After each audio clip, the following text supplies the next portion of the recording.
Hey guys, this is Paul, and I'm going to talk about a brief explainer of the controls of Void Destroyer 2. So, if you play Void Destroyer, it's basically the same thing.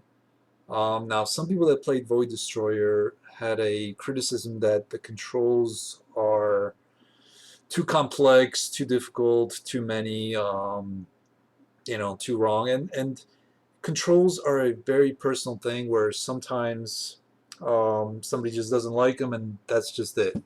Somebody doesn't like them and there's no way for me to argue against it. It's just their opinion, their feeling, their preference, their whatever. um, and the other aspect of Void Destroyer, the original, is that right away Void Destroyer, about 10 minutes in, um, gave you the control over tactical mode, the real-time strategy control element of the game, and also gave you a fleet. So in Void Destroyer 1, you piloted a single ship for about 10-15 minutes as a sort of a tutorial to space combat, and then there was about 10-20 minutes of a tutorial of real-time strategy aspect. And that was probably too quick. So my audience, the people I was envisioning, was people really, really into both genres, and people like studying the tutorials, which the game had, and Void Destroyer 2 also has. But some people just wanted to jump in and play and have the awesome space battles and things like that, and they sort of received this shock of these two control schemes. So Void Destroyer 2 starts you off in a single ship, so already it's a lot less complicated. When you get into a fleet, you'll pretty much have had mastered the single ship experience, the space combat side. So I think Void Destroyer 2 will have a lot easier learning curve. So having said all that, let me just say that the game has control mapping, fully rebindable, including mouse and keyboard and controller, including multiple controllers. You can have two different joysticks, 3, 4, 5, whatever. Unlimited amount. Mouse and keyboard, you can rebind all these things, including um, yeah, everything. So um, let's just look at all these controls. Yeah, these are all the different controls you have. That's just for the ship. For tactical, you have your own controls here. So just like Void Destroyer 1, there's a lot of controls. But again, because you start off in a single ship, it should be a lot easier to get into. Now, some players might not even want to get into the real-time strategy aspect, or they'll use it minimally, and that should be okay in Void Destroyer 2.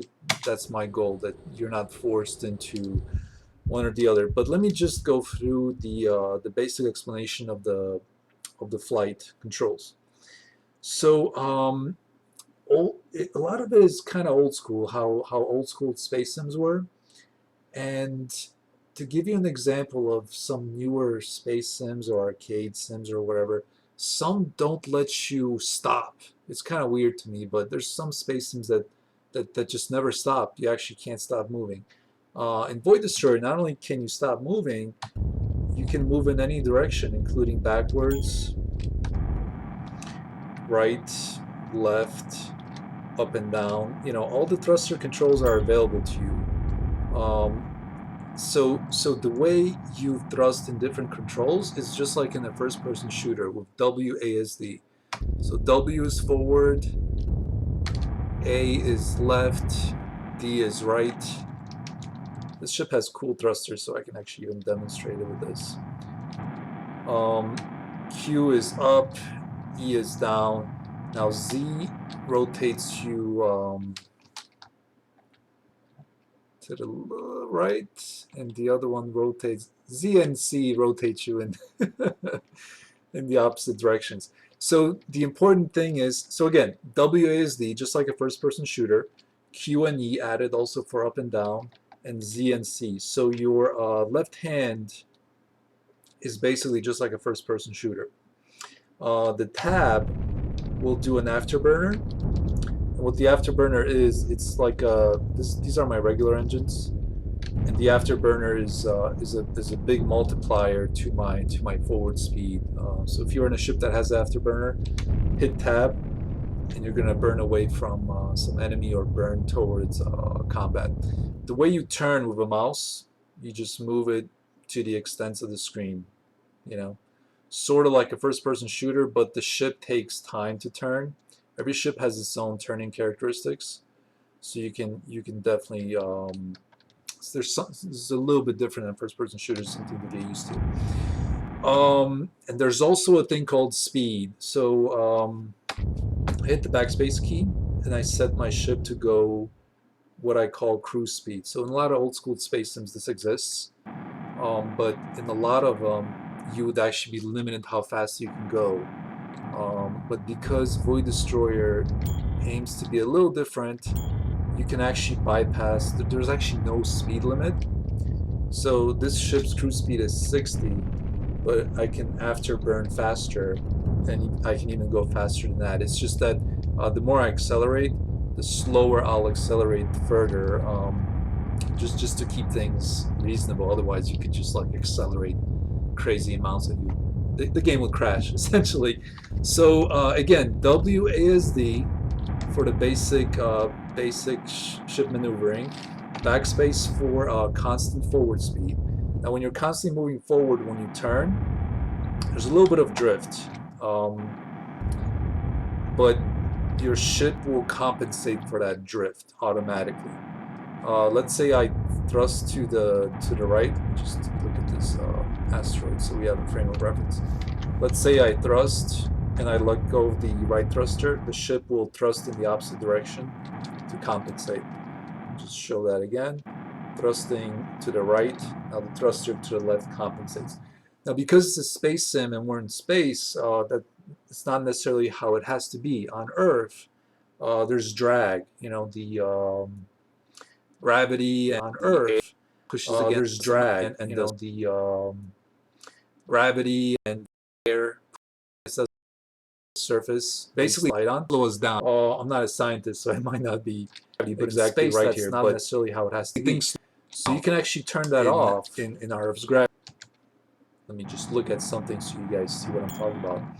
You can actually turn off the auto compensation, and then you have absolute control over your thrusters, and you're always going to be going to this direction until you turn off the compensator with the F key, and then your thrusters are going to compensate, thrusting in the opposite direction.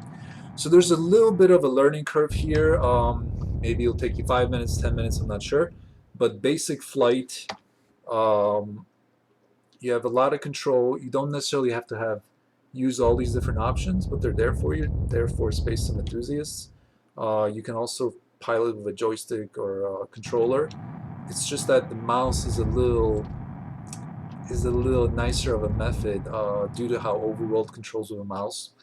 So you might want to stick with the mouse, or just go keyboard, mouse, keyboard, joystick, or whatever combination you have. Multiple joysticks. Again, keys are fully rebindable, so it's up to you. If you don't like the control scheme I have for you, I set up, feel free to change it. Alright, so with a mouse, the way you fire your guns is with the right mouse button. A lot of ships have secondary weapons. For example, this one has sort of this plasma torch, and that's done with the X key. To target objects, there's a few ways. One way is just to left click on it. There it is. That asteroid is targeted. But let's jump into a little bit of context and go through. Okay, so there's a hostile ship in front of me. Now, just for this demonstration, I made it so it doesn't have any weapons.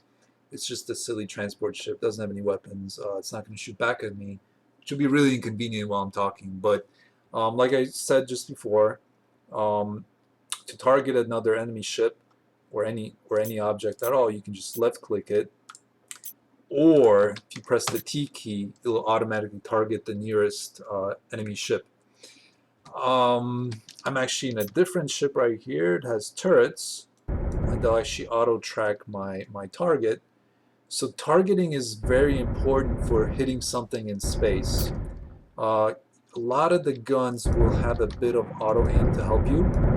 Now these are turrets, so they have quite a lot of auto aim, but most guns will have some auto aim. And auto aim is really important in this type of game because of momentum. It's hard to hit something that has momentum and you have momentum. Basically, auto aim becomes really, really important in this type of space sim. So it's very important to target an enemy ship, and your advanced weapons are able to help you out a little bit. Not 100%, but they're able to help you out. And this ship has a different secondary fire, sort of this shotgun blast. All kinds of ships have different secondary fires. And again, that's with the X key. Another way to target enemies is via the R key, and that's going to target the nearest enemy targeting you. So oftentimes what you want to do is you want to focus on the ships that are attacking you and eliminate them so they don't do any more damage to you. Let's add some enemies that are actually hostile. Alrighty, so we have some hostile ships. So I'm going to press the R key, and I targeted the nearest enemy targeting me, using the right mouse button to shoot this guy up. And there's my shotgun blast. I hit my cruise speed button, so I'm constantly moving, so even if something is targeting me, I'm a moving target, it would have a harder time hitting me. And of course, if something is targeting me, let's make somebody angry.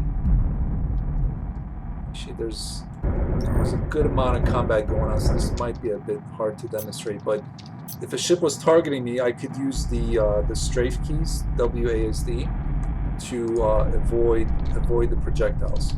So again, the basics are, I hope, pretty simple. Use WASD for the thrusters. Z and C lets you rotate. Left click on something to target it. Press the T button to target the nearest enemy. There's different camera views. F1 is the cockpit view. F2 is like a little chase view. F3 is a bigger chase view. F4 is a turret view.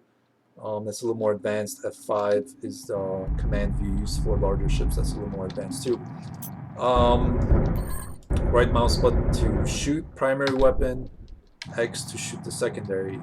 So that doesn't even touch the real-time strategy mode, which works pretty much like other strategy games, real-time strategy games where you select and left-click. I'm not going to go into that right now. This is just meant to be like a really brief explainer to the basics, just to get you going, in Void Destroyer 2. Thanks for watching. Hope you enjoy the game. If you have any questions about the controls or comments or criticisms, feedback, things of that nature, definitely hop onto the forums. If you have any questions or are having troubles, let me know. I'm here for you guys. I make the games for you guys to enjoy. I don't mind helping you guys play it. I don't mind hearing some criticism, constructive criticism on how it could be improved. There's been a bunch of features added from players' criticism, feedback, and things like that. So again, thanks for watching, and have a great day.